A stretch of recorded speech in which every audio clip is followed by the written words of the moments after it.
guys, it's Shanna, and today I'm going to be doing my 40-week pregnancy update.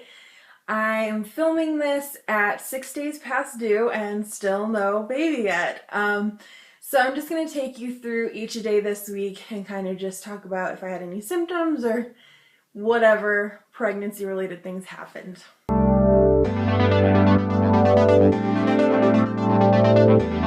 So on the 19th, Thursday, the day before my due date, I received my Strep B results for the second time, and I am still Strep B positive, and that's annoying. If you remember in my 39-week update, I was talking about how I was eating a clove of garlic each day, taking Ignatia, probiotics, and didn't make a difference. It's unfortunate, but it's not world ending or anything, so it is what it is. I also was having mild cramps, but that was nothing like special or new because I've had cramps on and off for like the last couple of weeks.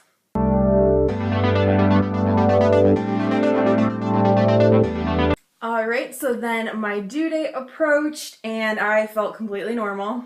No changes whatsoever. I did have some mild cramping just like I had the day before. But then that night, when I went to sleep, I had cramps almost the entire night into the morning of the 21st. And I also was having like weird dreams about having my baby and stuff and going into labor. And it was just a really weird night.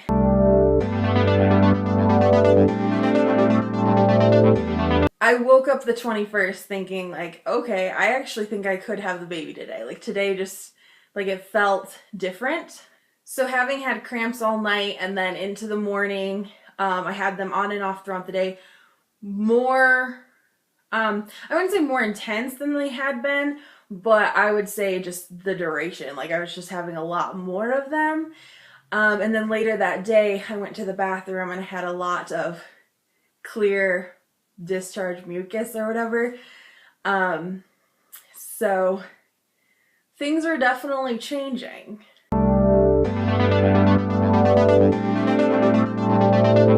And then on Sunday, the 22nd, I had a lot more mucus again.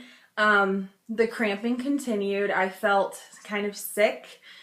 I also was just really tired. I had texted my midwife and she, just told her update of what was happening with me. And she said to just keep her posted and that the mucus should turn to, I think, like a brown, like an old blood color. We also got our bed ready by putting down plastic under the sheets just to protect them in case my water breaks in bed or something.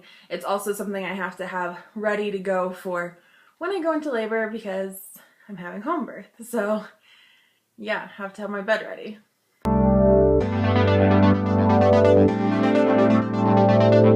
So after a pretty rough weekend or whatever, feeling kind of sick and crampy and gross, on Monday I was back to feeling 100% normal. My energy was normal. Everything was normal. I still had a tiny bit of discharge that day, but not much, and it was still clear.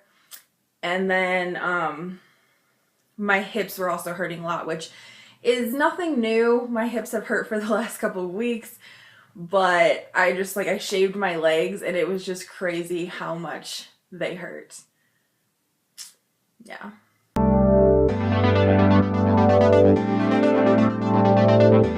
Okay, so then on the 24th, it was Tuesday, and it was the day of my prenatal appointment.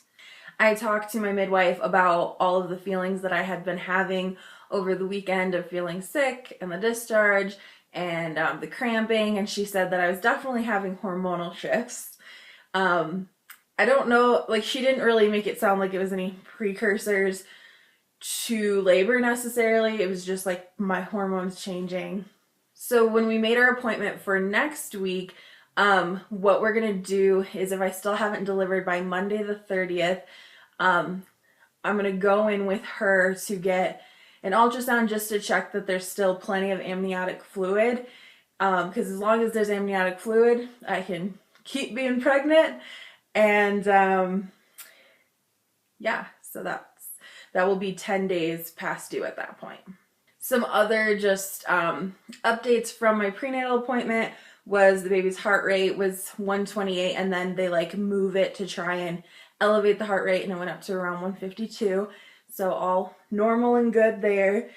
I hardly ever feel the baby move, I swear. Like maybe a couple, like 3 times a day, and the very light, not really very noticeable movements. Like I just don't feel the baby much anymore. So my previous midwife, there was these like strips that I would pee on like every time I went there. And I've never done those with my new midwife, but she had me do one just to like double check things, and like my protein, sugar, ketones, everything was good and great and perfect. So that was good. Her only suggestions were that I needed to start eating more protein. I've struggled with that throughout my pregnancy. Like I always crave carbs. And then I also just sometimes don't eat enough. So I need to be better about eating protein every 2 hours. She also recommended having sex because that helps, I guess, like thin your cervix and like get things ready. And so she recommended that. And she was saying that my weight gain has been great over the course of my pregnancy. So that's good too.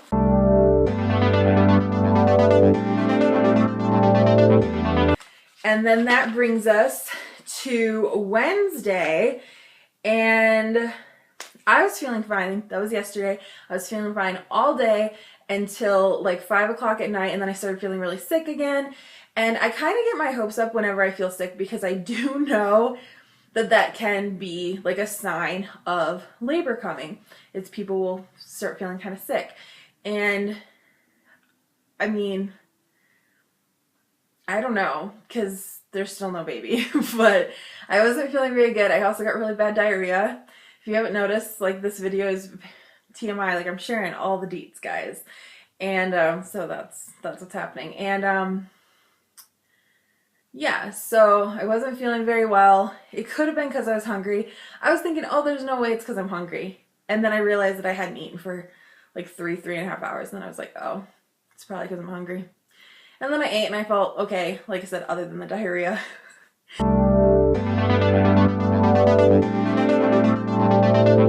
And then that brings us to today, and felt fine all day.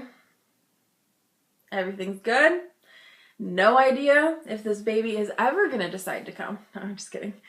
I'm not like overly like concerned or anything. My sister, she went over 10 days with both of her kids. Like, so I knew going in that it's very common to go over, and especially with your first birth, it's very common to go over. So, you know, it'll happen when it wants to happen. I was originally hoping the baby would come on the 21st just because I thought it'd be awesome, because my birthday's on the 11th, the baby's birthday would be the 21st, and then Halloween would be the 31st, so there would be something fun every 10 days in October. That didn't happen, but my real like prediction is that it's gonna come the 30th or the 31st. I really don't want the baby to come on Halloween, so that's probably when it's gonna come.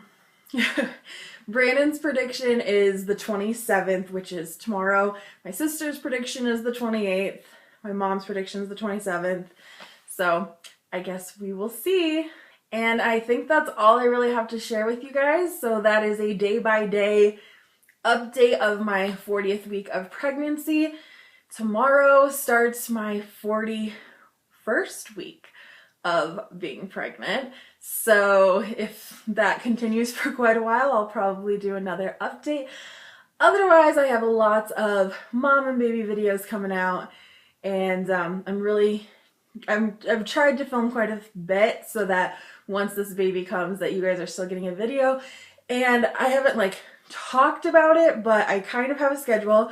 Fridays at 8 a.m. Mountain Time is when I've been uploading a video every single week. So I've been doing really good and I have a lot of videos in store. So subscribe if you're not already subscribed. And there's also a little bell by the subscribe button that you have to hit to actually be notified when I upload a video. So yeah, I will see you guys soon. Bye.